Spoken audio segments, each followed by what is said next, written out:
Who here's ever had that thought of, oh, relationships are difficult? But what if relationships exist so that you can see yourself?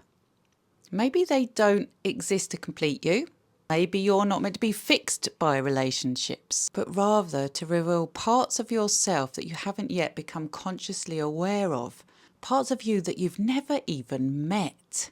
If you think about it, the people around us often reflect something back to us. Sometimes it's our kindness, sometimes it's our courage, sometimes it's our fear, our anger, our need for approval even, or the parts of ourselves that we've been spending years trying to hide from everybody. And then along comes a certain someone, and it's though a mirror has been held up by that person. And then perhaps for the very first time, we see an aspect of ourselves that we have never actually been truly connected to. Perhaps it's jealousy, maybe it's anger.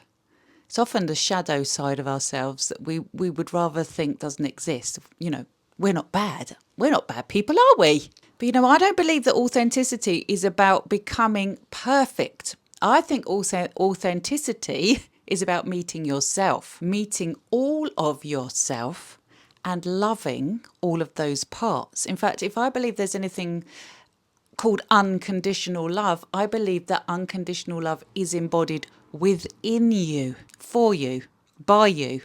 And other people then receive that reflected back in you at them, and then they access that inside them too. So we also need to be able to access the controlling parts, as well as the generous parts, the parts of us that crave validation, as well as the deeply wise parts. And we need to access the frightened parts that simply just want to feel safe, because until we do that, we cannot embody true unconditional love. The moment you stop resisting what you see and you sit in that feeling, as uncomfortable as it is, and you allow it and you get to know it and you meet it in your body, awareness arises.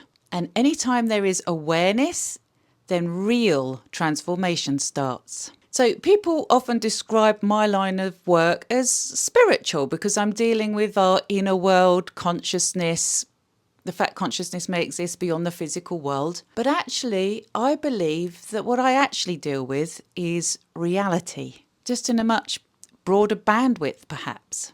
You know, the questions that have always fascinated me are, who are we? Why are we here? What is consciousness? Why do we suffer?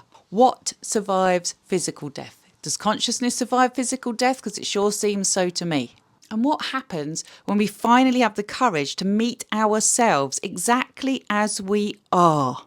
Imperfect, shadow self, mortal, fearful, also loving, kind, generous, compassionate. The whole kit and caboodle. What happens then? I truly believe the more gutsy we are, the more courage we have to explore the deeper aspects of ourselves. You can call that spiritual, you can call it consciousness, you can call it inner work, you can call it that which exists beyond the physical. It's all those things. If we have the courage to explore that, then the closer we come to fully understanding who we are right here, right now, so that we can operate to our fullest potential and really get the most out of life.